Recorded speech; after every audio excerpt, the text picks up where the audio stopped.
শুভ বিজয়া বলে শুরু করব নাকি অ্যাডভান্স হ্যাপি দিওয়ালি বলে শুরু করব বুঝতে পারছি না। যাই হোক, সবার পুজো কেমন কাটলো সেটা কিন্তু অবশ্যই তোমরা আমাকে জানাও। আর আমার পুজো তোমরা নিশ্চয়ই জানতে চাইবে যে কেমন কাটলো। হ্যাঁ, আমারও পুজো বেশ ভালো কেটেছে এবারে। আর আমি তোমাদের সাথে কিন্তু আবার অনেকদিন পর একটা ব্লগ শেয়ার করতে চলে আসলাম। এই ব্লগটা আমার বেশ অনেক দিনের, মানে বেশ অনেক দিনের বলবো না, 1 মাসের মতো হবে হয়তো, কারণ 8 নাম্বার ব্যাচের আমার সার্টিফিকেট ডিস্ট্রিবিউশনের ডে ছিল, সেই দিনকের ব্লগ এটা। যেহেতু সামনেই পুজো ছিল আর পুজোর জন্য সবাই ব্যস্ত, আমিও ব্যস্ত ছিলাম, আর সেই কারণে কিন্তু আমার ব্লগটা এডিট করা হয়ে ওঠেনি, তাই তোমাদের সাথে শেয়ারও করতে পারিনি। কিন্তু লেট হয়েছে তো কি হয়েছে, তবুও আমি তোমাদের সাথে শেয়ার তো করবোই, তাই না? এই ব্যাচের স্টুডেন্টদেরকে আমি বলে দিয়েছিলাম তোমাদের কলকা আমি শিখিয়ে দিচ্ছি, তোমরা কিন্তু লাস্ট ডে যেদিন থাকবে সেদিন কলকা প্র্যাকটিস করে নিয়ে আসবে, আর আমি সেদিন দেখবো তোমরা কতটা কাজ পেরেছো। প্রত্যেকটা স্টুডেন্টের সেদিন প্র্যাকটিস করে নিয়ে এসেছিল, আর সবাই খুব সুন্দর করেছে প্রথম দিনের তুলনায়। ভুল ত্রুটি করো, আমি চাই তোমরা ভুল করো, কারণ ভুল করেই কিন্তু তোমরা কাজটাকে আরো ঠিক করতে পারবে। এটা আমি মনে করি প্রথমবার কাজ শেখার পরে কিছুটা ভুল করা খুব দরকার, কারণ ভুল থেকেই কিন্তু ভালো শিক্ষাটা অর্জন করা যায়, ভালো কিছু শেখা যায়। আমি তোমাদের সাথে একটা ইম্পর্টেন্ট কথা শেয়ার করতে চাই, আর তোমাদের কাছে আমি সেটা মতামত চাই।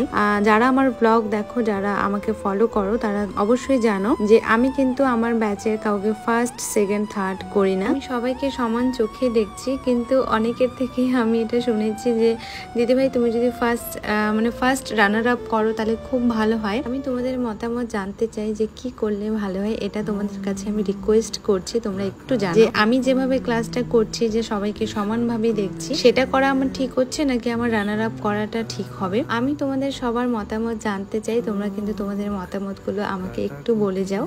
একে একে সার্টিফিকেট তুলে দিচ্ছিলাম সবাইকে, আর তার সাথে একটা রোজ, একটা চকলেট দিয়ে তাদেরকে শুভেচ্ছা জানিয়েছিলাম। তোমরা অনেক বড় হও, অনেক ভালো ভালো কাজ করো, অনেক নাম ডাক হোক তোমাদের, আমি চাই সেটা। আমি অলওয়েজ তোমাদের পাশে আছি, যা প্রবলেম হবে আমি সবটুকু দিয়ে চেষ্টা করব তোমাদের প্রবলেম সলভ করার। লাস্টের দিনে সবাইকে খুব খারাপ লাগে, কারণ ক্লাসের মধ্যে সবার মধ্যে একটা বন্ডিং হয়ে যায়। অনেক স্মৃতি তোমাদের সাথে আমারও জড়িয়ে আছে, সেটার জন্য আমারও খুব খারাপ লাগে, কিন্তু কি করা যাবে, শেষ তো করতেই হবে। এখান থেকে শেষ করবে, তারপরেই তো তোমরা শুরুটা করতে পারবে। যাই হোক, সবাই ভালো মতো মন দিয়ে কাজ করো। Wish you all the best. আচ্ছা, নেক্সট ব্যাচ কিন্তু আমার শুরু হচ্ছে 2026 জানুয়ারি থেকে।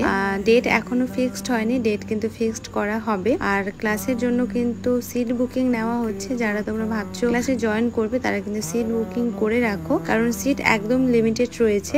আর লোকেশন তো তোমরা সবাই জানো, তবুও একবার বলে দিচ্ছি, লোকেশন কিন্তু ফতেপুর বাজার পার করে ইটাহার রোড। আর হ্যাঁ, ব্রাইডাল বুকিং কিন্তু নেওয়া হচ্ছে, মানে 2025 2026 দুটোই বুকিং নেওয়া হচ্ছে। যারা নিজেদের স্পেশাল ডেতে বুক করতে চাও, তারা কিন্তু স্ক্রিনে যে নাম্বারটা দেওয়া আছে সেই নাম্বারে কন্ট্যাক্ট করে তোমরা নিজেদের স্লটগুলো বুক করে নিতে পারো। চলো, ব্লগটাকে এখান থেকে এন্ড করছি। কেমন লাগলো এই ব্লগটা তোমাদের সবাই কিন্তু জানিও। আর সবাইকে টাটা, সবাই খুব ভালো থেকো, সুস্থ থাকো। দেখা হচ্ছে আবার কিন্তু তোমাদের সাথে নেক্সট ব্লগে। টাটা। তোমার মনে চুল বনেছে আঙুল রাতের পিঠে।